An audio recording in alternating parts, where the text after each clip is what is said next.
သွားပြီတရားနာပိတတခိုးချီတော့နဲ့ဘလူတိတ်တိတ်ကလေးသွားပိန်ပိတာရမင်းရဲ့ပွဲတော်စာနဲ့ရွှေကွက်ကြီးယူလာပြီးတော့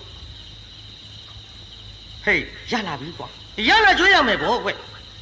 ကလေးသူ့ဖေကမြို့ထဲကပြန်မထွက်နိုင်လို့မြို့တကပိတ်ထားလို့ကလေးညနေစာမစားရဘူးဒါကြောင့်မင်းကိုခိုင်းရတာဒါမှမင်းဒီပြစ်တွေပြောင်းမှာလာတို့ကျွေးကြစို့ဟေးဘလူးရောင်နဲ့ကျွေးလို့တော့မဖြစ်ဘူးဘလူးရောင်နဲ့ကျွေးလို့မဖြစ်ဘူးဘလူးအသွင်ကိုတို့မမြင်စေနဲ့တို့ဘလူးအသွင်ဖြောင်းလာကျွေးကြစို့ကလေးကိုတရားနာပြည်သားထမင်းကိုရွှေကွက်ထဲကပွဲတော်စာကြီးကျွေးလိုက်တော့ကလေးလေးကလေဖေနဲ့မေကသူ့ထမင်းလာကျွေးတယ်လို့ထင်တယ်ဖေနဲ့မေထင်လို့သာပေါ်ပြည်သားဘလူးပုံများမြင်လိုက်လို့ကတော့ဘာပြောကောင်းမလဲကလေးအဲ့ဒီနေရာထောက်သေးမှာပေးမှာပြည်သားအဖေနဲ့မေကထမင်းတိုင်ကျွေးတယ်လို့ထင်တယ်ကလေးထမင်းစားနေတာကိုမိဘနှစ်ပါးကထိုင်ကျွေးတယ်လို့သူထင်သည်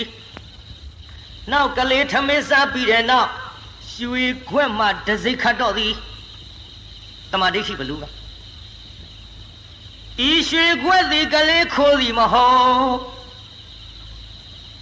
ဤရွှေခွက်သည်ဒီကလေးခိုးသည်မဟုတ်ပါများလည်းမရဘူးဘယ်လိုမှကိုမြောက်လို့ပြင်လို့မရအောင်ကြားနေပါပြီဒါပဲရေးအဲ့ဒါလေးရေးပြီးတော့တမဒိဋ္ဌိဘလူကဤစာသည်ဘိံပိတာရမင်းကြီးတယောက်သားလျင်မြင်ပါစေသာတပါးသောလူတွေဘယ်သူကြည့်အကန့်အတိပမာဏဒီစာမမြင်ကြပါစေကုန်သာအဋ္ဌာမိရွှေကွယ်ကြီးလှဲဖို့တင်ထားခဲ့မနေ့ကဘာပြောကောင်းမလဲပရိသတ်ကြီး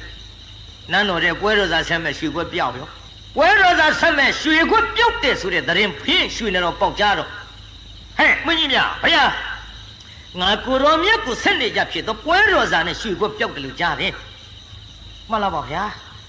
အဲဒီကိစ္စပွဲတော်စာနဲ့ရွှေကွက်ထွက်ပြီးတော့ရှာကြသွားယခုရှာကြဆိုတော့တရားနာပြည်တဲ့နန်းတော်ကြီးပိတ်ပြီးတော့အပြင်မဲ့မထွက်ခင်ဆိုလို့ရှိရင်နန်းတော်ထဲတင်တွေ့ရအောင်ဆိုပြီးတော့အတွင်းတစ်ခိုးရှောက်ရှာကြပြည်သားဘာတစ်ခိုးရှောက်ရှာဘယ်တွေ့လိမ့်လို့အတွင်းကခိုးတာမှမဟုတ်ပဲနဲ့နောက်ရွှေနန်းတော်ထဲမှာတွေ့တော့ဟဲ့မြို့ပြင်ထွက်ရှာကြ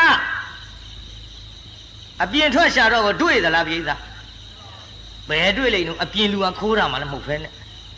ဘလူးခိုးတာကိုဘလူးခိုးတာကိုပြည်သားရဲ့အဲ့ဒါလို့ဘလူးခိုးတာဖြစ်နေတော့မြို့ပြင်လျှောက်ပြီးတော့လဲရှာတော့မတွေ့နောက်တုတ်တန်တစသင်းချိုင်းဝရောက်သွားတော့ဘရင်ရွှေခွက်ကလည်းကြံကြံဖန်ဖန်သင်းချိုင်းကိုရောက်သွားတာဘသူပို့တာတော့ပြည်သားဘလူးပို့တာလဲပေါ်ရွှေခွက်ကြီးတင်ထားဟောမင်းကြီးမြင်ရလားပြောမြင်ရတော့ရွှေခွက်ဟုတ်ကဲ့လားဗျဘယ်လဲမဟုတ်မှာလို့မြင်လို့ဟုတ်မှာဘရင်ပွဲတော့တင်နေကြဖြစ်တဲ့ရွှေခွက်လာတွေ့ပြီပြောတခိုးတွေ့ပြီဆိုပြီးလှဲပေါ်သွားကြည့်လိုက်တော့ရွှေခွက်တွေ့